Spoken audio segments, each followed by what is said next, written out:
Guys, ito ang ating Tuesday menu. Nag-steam ako ng ito, look. Yan. Inaahon natin. After kong steamin to, pinagsama ko ang broccoli at cauliflower. After this,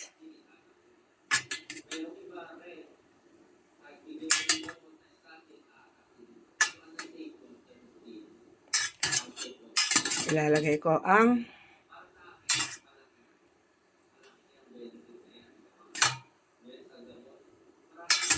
ito, papapakin natin ito mamaya, guys.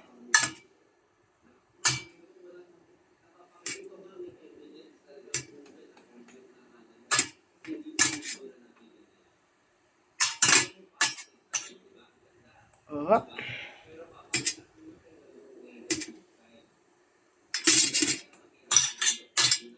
Buo to, guys. Isang cauliflower at saka isang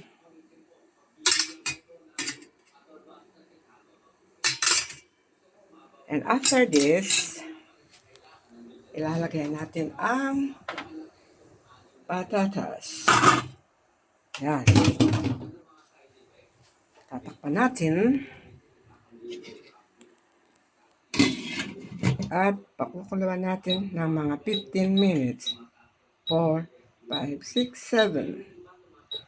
At yan ang ating lunch for today.